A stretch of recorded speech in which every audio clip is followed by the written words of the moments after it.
ഇപ്പം സായി ചേട്ടൻ്റെ ക്യാരക്ടറിന് ഇമോഷണലി കണക്ട് ആവുന്ന ആൾക്കാരുണ്ടാവും. തലയായിട്ട് ചിലപ്പോൾ അവർ ജോലി ഉണ്ടാവാം, പക്ഷെ തലയായിട്ട് ജോലി ഉണ്ടായിട്ടും തലയായിട്ട് ഇമോഷണലി, ലതയായിട്ട് ഈ പറയുന്ന പോലെ ഭാവന ചെയ്ത ക്യാരക്ടറിന് ഇമോഷണലി, സൈനുവിൻ്റെ ഇമോഷണലി കണക്ട് ആവുന്ന ആൾക്കാരും ഉണ്ട്. അല്ല, അതൊക്കെ മാറ്റിയെടുത്താലും ഇപ്പോൾ രണ്ട് ക്രിമിനലി കണക്റ്റഡ് ആയിട്ടുള്ള രണ്ട് ബ്രദേഴ്സ്, നടേശനും അനിയനും, അവര് തമ്മിലുള്ള ബോണ്ടിങ്ങിൽ ഭയങ്കര സ്നേഹവും സത്യസന്ധതയുണ്ട്. അതെ അതെ അതെ. അവരെ കുടുംബത്തോട് അവർ കാണിക്കുന്ന ഒരു സംഭവം, അമ്മയ്ക്ക് വേണമെങ്കിൽ കൊണ്ട് വല്ല ആശുപത്രിയിലൊക്കെ ആക്കാം, അവരെ അനാഥ മന്ദിരത്തിലൊക്കെ കൊണ്ടാക്കാം, പക്ഷെ അമ്മയെ പ്രശ്നക്കാരിയാണെങ്കിൽ അമ്മയും കൂടെ നിർത്തുന്നുണ്ട്. അത് ഈ ഇമോഷണലി കണക്ട് ആകുമ്പോഴാണ് അത് നമ്മൾ ഈ പറയുന്ന പോലെ ഈ സിനിമയുടെ കഥയിൽ ഭയങ്കര ഇമോഷണലി കണക്ട് ആവുന്ന ഒരുപാട് കാര്യങ്ങളുണ്ട്, ഒരുപാട് മുഹൂർത്തങ്ങളുണ്ട്. അത് എനിക്ക് ഇന്നിപ്പം നമ്മൾ പറയില്ലേ, അന്ന് നമ്മൾ അതും ശ്രദ്ധിച്ചില്ല, എൻ്റർടൈൻമെൻ്റ് ആയിരുന്നു. ഇന്നിപ്പം നമ്മൾ കുറച്ചും കൂടെ സിനിമയെ സീരിയസ് ആയി കണ്ടു തുടങ്ങിയപ്പം ഈ ഇമോഷണലി കണക്ട് ആവുന്ന കാര്യങ്ങൾ ഞാൻ ശ്രദ്ധിച്ചു തുടങ്ങി. ഈ മറ്റൊരു കാര്യം ചോദിക്കാനുള്ളത്, ഈ കരിയറിൽ ഏകദേശം 4 സിനിമകളുടെ അടുത്ത് പ്രിയദർശൻ സാറായിട്ട് അസോസിയേറ്റ് ചെയ്തിട്ടുണ്ട്. അതെങ്ങനെയാണ് പോസിബിൾ ആവുന്നത്? അത് CCL ക്രിക്കറ്റ് ഉള്ളതുകൊണ്ട് മാത്രമാണ്, അല്ലാതെ എൻ്റെ ഒരു സിനിമയും പ്രിയൻ സാർ ജമ്മത്ത് കാണും. CCL ക്രിക്കറ്റിൽ എവിടെ നിന്ന് ഒരു ബോൾ ചാടി വന്നപ്പോൾ ഞാൻ ഒരു ക്യാച്ച് എടുത്തു. അത് കണ്ടപ്പോൾ സാറ് വിചാരിച്ച് അത് സാറിന് ഭയങ്കര കാര്യമായിരുന്നു. നമ്മൾ ആ CCL സമയത്തൊക്കെ പല പ്രശ്നങ്ങളും വന്ന സമയം, കാരണം ഡേറ്റ് ഒക്കെ പല ആർട്ടിസ്റ്റിൻ്റെ പ്രശ്നങ്ങൾ വന്ന സമയത്ത് നമ്മൾ കൂടെ തന്നെ അങ്ങ് നിന്നു. കാരണം ക്രിക്കറ്റിനോട് ഈ CCL ഒരു ഭാഗ്യം എന്ന് പറയല്ലേ ബ്രോ, നമ്മൾ കണ്ട് ആരാധിക്കുന്ന പല ക്രിക്കറ്റേഴ്സ്, ഇപ്പോൾ സച്ചിൻ ടെണ്ടുൽക്കർ സാറായാലും, ബ്രണ്ടൻ മെക്കല്ലം, ഈ പറയുന്ന വീരേന്ദ്ര സെവാഗ് സാറ്, വിരാട് കോഹ്ലി, ഇവരൊക്കെ കളിച്ച ഗ്രൗണ്ടിലാണ് നമ്മൾ കളിക്കുന്നത്. ഇവരൊക്കെ സെൻട്രൽ പിച്ച് മറ്റേ നിന്ന് അടിച്ച് 6 അടിച്ച സ്ഥലത്താണ് നമ്മൾ ഇന്ന് ഔട്ടായി പോണത്, അത് വേറെ കാര്യം. പക്ഷേ ഇതൊരു ഭയങ്കര ഭാഗ്യമാണ് അവർ നിൽക്കുന്നത്, അല്ലാതെ ചുമ്മാ നമുക്കതിൽ കയറി ഇറങ്ങാൻ പോകാനൊന്നും പറ്റില്ല. ഇതാണ് ഞാൻ വിചാരിച്ചത്. എനിക്ക് എന്തായാലും കളി അറിയാമോ ഇല്ല എന്നൊക്കെ രണ്ട്, ക്രിക്കറ്റ് എനിക്കറിയാം, മറ്റേ മടലുവെട്ടിയുള്ള ക്രിക്കറ്റ് അറിയാമല്ലോ, ഈ ഗാഡ്ജറ്റ്സ് ഉള്ള ഉപയോഗിക്കുന്ന ക്രിക്കറ്റ് എനിക്കറിയില്ല, വലിയ പൊടിയില്ല, പക്ഷേ സ്റ്റിച്ച് ബോളി കളിക്കുന്നത്. പക്ഷെ നമ്മൾ വിചാരിച്ചു ഇവരിന്ന് കളിക്കുന്ന സ്ഥലമാണ്, ആ ഗ്രൗണ്ടിൽ നിന്ന് കളിക്കുക, ഇവരെ രണ്ടാമത് എൻജോയ് ചെയ്യുക. അവിടെ നിന്ന് കളി എത്ര മോശമല്ല, നമ്മൾ മാക്സിമം എഫേർട്ട് ഇട്ടിട്ടുണ്ടായിരുന്നു. ഈ എഫേർട്ടാണ് പ്രിയൻ സാറെ കണ്ടിട്ട്, പ്രിയൻ സാറിൻ്റെ ഈ പറയുന്ന പോലെ എനിക്ക് ഏറ്റവും പ്രിയൻ സാർ നമ്മൾ ഇഷ്ടപ്പെടുന്നത് മനസ്സിലായത് തമിഴിൽ നവരസ എന്ന് പറഞ്ഞൊരു പ്രൊജക്റ്റ് മണിരത്നം സാർ, അതിൽ പ്രിയൻ സാർ ചെയ്ത ആന്തോളജിയിലെ ഒരു ഇതിൽ എനിക്കൊരു ഇമ്പോർട്ടൻറ്റ് ക്യാരക്ടർ ആണ്. നിങ്ങളാണ് കഥ. അതെ അതെ അതെ. അവിടെ ഇവിടെ നിന്ന് എത്ര ആർട്ടിസ്റ്റിനാണ് വിളിച്ചാലും ചെയ്യാം, യോഗി സാറൊക്കെ ഉള്ളതാണ്. അപ്പം അത് വിളിച്ചപ്പോഴത്തേന് സത്യം പറഞ്ഞാൽ അത് CCL ക്രിക്കറ്റ്, അല്ലാതെ എൻ്റെ സിനിമയൊക്കെ സാറ് അവിടെ ഗൗതം മേനോൻ സൂര്യ വെച്ചിരുന്നു, മറ്റേ മണിരത്നത്തിന്റെ പ്രൊഡക്ഷൻ, അങ്ങനെ വിജയ് സേതുപതി വെച്ച് വിജയ് നമ്പ്യാർ ചെയ്യുന്നു, അവിടെ ഇവിടെ മണിക്കുട്ടൻ വെച്ച് പ്രിയദർശൻ. അത് ഇത് ക്രിക്കറ്റ് തന്നെയാണ്, അല്ലാതെ വേറെ വഴിയില്ല.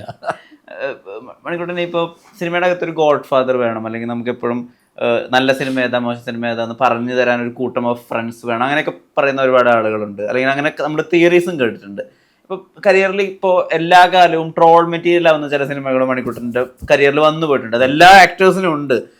അൺഫോർച്ചുനേറ്റ്ലി മണിക്കുട്ടൻ്റെ സിനിമകൾ കുറച്ചധികം കാലം നിലനിൽക്കുന്നുണ്ടെന്നാണ്. ഇത് ശരിക്കും നമുക്ക് ഈ പറഞ്ഞ പോലെ നല്ല സിനിമ ഏതാ മോശം സിനിമ ഏതാ പറഞ്ഞു തരാൻ ഒരാളില്ലാത്തത് കൊണ്ടാണോ, അതോ നമുക്ക് ആ ഒരു ഗ്യാങ് ഉണ്ടല്ലോ ഈ നല്ല സിനിമകൾ ചെയ്യുന്ന, അല്ലെങ്കിൽ ഒരു സിനിമയ്ക്ക് വേണ്ടി ഒരുമിക്കുന്ന കൂട്ടായ്മ, റൈറ്റേഴ്സും ഡയറക്ടേഴ്സും ഒക്കെ ഉള്ളത്, അത് സംഭവിക്കാത്തതുകൊണ്ട് സംഭവിക്കുന്നതാണോ? അല്ല, സിനിമയ്ക്ക് വേണ്ടി ഉണ്ടായിരുന്ന കൂട്ടായ്മയിൽ നിന്ന് സിനിമ ഉണ്ടാകുന്നത് വളരെ അപ്രീഷിയേറ്റ് ചെയ്യപ്പെടേണ്ട കാര്യമാണ്. കാരണം സിനിമയെ സ്വപ്നം കാണുന്ന ഒരു കൂട്ടം ചെറുപ്പക്കാർ അവരുടെ സ്വപ്നം സാക്ഷാത്കരിക്കപ്പെടുന്ന ഒരു സംഭവമാണല്ലോ. അങ്ങനെ ഒരു കൂട്ടായ്മ ഉണ്ടാകുന്ന നല്ല കാര്യം. അൺഫോർച്ചുനേറ്റ്ലി എനിക്ക് ഇങ്ങനെ ഒരു കൂട്ടായ്മയില്ല. ഞാൻ വന്നത് ഈ കുറച്ച് നേരത്തെ ആയിപ്പോയി. അപ്പം ഇപ്പം വിനയൻ സാർ എന്നെ കൊണ്ടുവന്ന സമയത്ത് സാർ ഈ അസോസിയേഷൻ്റെ പല കാര്യങ്ങളായിട്ട് നിൽക്കുകയായിരുന്നു. അപ്പോൾ സാറ് തിരക്കായിരുന്നു, സാറിൻ്റെ അടുത്ത് പോയി അപ്രോച്ച് ചെയ്യാൻ നടക്കുന്ന കാര്യം. എന്നാലും സാറ് പറ്റുന്ന പോലെ 1-2 സിനിമകൾ എനിക്ക് ആ സമയത്ത് തന്നു.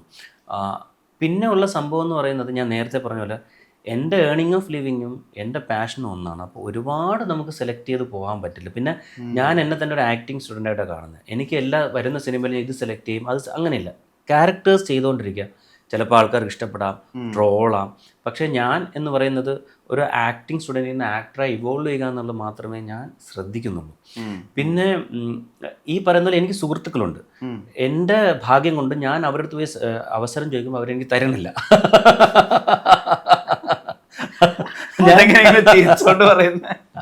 അല്ല, നേരത്തെ പറഞ്ഞാൽ ഇത്രയും ട്രോള് വാങ്ങിക്കുന്നുണ്ട്. അപ്പം അവരടുത്തൊക്കെ ഞാൻ എല്ലായിടത്തും പോയി അവസരമൊക്കെ ചോദിക്കും. എന്തോ അവർ തന്നിട്ടില്ല.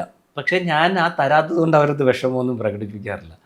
ഞാൻ പറഞ്ഞു ഞാൻ ശ്രമിച്ചുകൊണ്ടിരിക്കുകയാണ്, കിട്ടുമ്പോൾ കിട്ടട്ടെ. ഒരു കാര്യം കൂടി ചോദിച്ചോട്ടെ, ഈ തട്ടത്തിന് മറയത്തിൽ നജാഫ് വരുന്നു, നജാഫിൻ്റെ ഒരു ഇരിപ്പുണ്ട്, നജാഫിൻ്റെ ഇൻട്രോ സീനിൽ ഭയങ്കര എലഗൻ്റാ.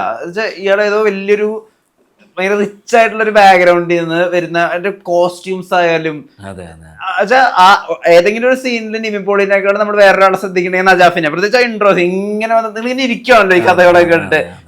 നിവിൻ പോളിനെക്കാളും സീനിയോറിറ്റി ഉള്ള എന്നാൽ ഒരുപാട് പ്രണയങ്ങളൊക്കെ ഉണ്ടായിരുന്ന വലിയൊരാള്. വൺസ് ടൈം അയാൾ ഭയങ്കര റോമിയോ ആയിരുന്നു അങ്ങനെ തോന്നുന്നത്. അത് ഫസ്റ്റ് ഇരിപ്പിൽ തന്നെ നമുക്ക് രജിസ്റ്റർ ആവും. ശരിക്കും എന്തായിരുന്നു ആ സിനിമയ്ക്ക് അങ്ങനെ ആ ഒരു 3 സീനല്ലേ ഉള്ള ക്യാരക്ടറിന് എങ്ങനെയാ അതിലേക്ക് അപ്രോച്ച് ചെയ്തത്, എങ്ങനെയാ ആ റോള് സംഭവിച്ചത്? ഞാൻ സരോജ് കുമാർ എന്ന് പറഞ്ഞ സിനിമയിൽ ലെഫ്റ്റനന്റ് സരോജ് കുമാർ ശ്രീനിവാസാണ് സിനിമയിലെ ഒരു പട്ടാളക്കാരന്റെ ക്യാരക്ടർ. അത് ചെയ്തിരുന്ന സമയത്ത് അതിൻ്റെ ഡബ്ബിങ് നടക്കുന്ന സമയത്താണ് വിനീതായിട്ട് എൻ്റെ അടുത്ത് പറഞ്ഞത്, എടാ ഞാൻ ഇങ്ങനെ നജാഫ് എന്ന് പറഞ്ഞൊരു ക്യാരക്ടർ തപ്പി നടക്കുകയായിരുന്നു, നിനക്ക് ഓക്കെയാണ് ആ ക്യാരക്ടർ.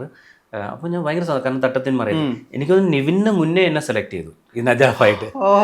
നിവിനൊക്കെ അതിന് അപ്പം ഞാൻ CCL നടക്കുന്ന സമയത്ത് നിവിനെ ഞാൻ ഒരു റൂമിൽ ഷെയർ ചെയ്യുന്ന സമയത്ത് ഞാൻ ഇങ്ങനെ വിനീതായിട്ട് എന്നെ വിളിച്ചിട്ടുണ്ട് തട്ടത്തിന് പറയുന്നത്. അപ്പം പറയാം അതിൻ്റെ നായകൻ അത് പുതിയ ആളെന്നാണ് പറഞ്ഞിരുന്നത്. പിന്നെ അതിനുശേഷം നമ്മുടെ ഒരു അവാർഡ് നൈറ്റ് ഇപ്പോൾ നിവിൻ നല്ലൊരു കറുത്ത ഷർട്ട് ഭയങ്കര യങ് ആയിട്ടൊക്കെ കണ്ട് അതിനുശേഷം നിവിൻ അതിനായിട്ട് കാസ്റ്റ് ചെയ്യുന്നത്.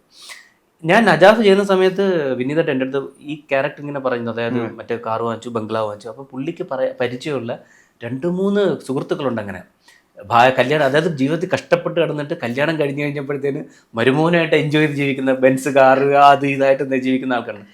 അപ്പം ഞാൻ സ്നേഹം കൊടുത്താൽ മതി, ആ സ്നേഹം മാത്രം കൊടുത്താൽ സീരിയസ്ലി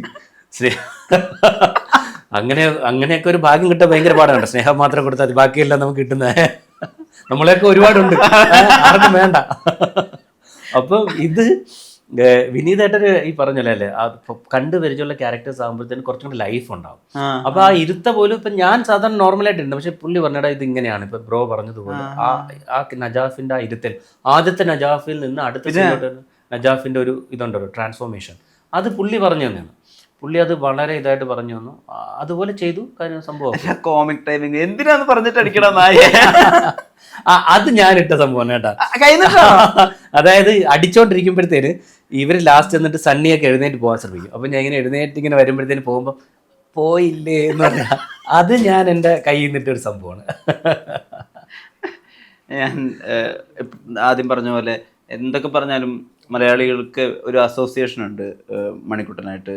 ഇപ്പം 90s കിഡ്സിനൊക്കെ ആണെങ്കിലും അവർ കണ്ടിട്ടുള്ള ആദ്യത്തെ ഹീറോ ആണ്, TV-യിൽ കണ്ട ആദ്യത്തെ ഹീറോ. ഇപ്പൊ എൻ്റെ ഒക്കെ ഒരു ഇമേജ് എന്ന് പറഞ്ഞാൽ തെങ്ങിന്റെ മുകളിൽ കയറിയിരിക്കുന്ന മണിക്കുട്ടനാണ്. ആ തെങ്ങിന്റെ മുകളിൽ കയറുന്നപ്പോഴത്തേനാണ് സുനാമി അടിക്കുന്നത്. ഞാൻ അപ്പോൾ ഈ കായലിന്റെ അടുത്തുള്ളൊരു തെങ്ങിലായിരുന്നു, ഈ തെങ്ങിങ്ങനെ ആടുന്നുണ്ടായിരുന്നു. അത് തെങ്ങി കയറി, അത് കൊച്ചുണ്ണി ചെയ്യുന്ന സമയത്ത് തെങ്ങി കയറിയിട്ടുണ്ട് ഞാൻ. അപ്പൊ സുനാമി അടിച്ചോണ്ടിരിക്കുകയാണ് ബ്രോ. അന്ന് സുനാമി അടിച്ച ദിവസമായിരുന്നു. അപ്പോൾ കായലിന്റെ അടുത്തായിരുന്നു ഈ തെങ്ങ്. അതായത് തെങ്ങിന്റെ മുകളിൽ നേരെ ഈ കായലിൽ ചാടിയിട്ട് നീന്തി പോണേണ് സീന്. അപ്പോൾ കായലിൽ ഞാൻ ആദ്യം തെങ്ങി കയറിയപ്പോൾ കായൽ വെള്ളം അത്ര തെങ്ങിന്റെ അടുത്ത് എത്തിയിട്ടുള്ളൂ. കുറച്ച് കഴിഞ്ഞപ്പോൾ ഈ തെങ്ങിന്റെ കാൽഭാഗം വരെ വെള്ളം നിറയുന്നു.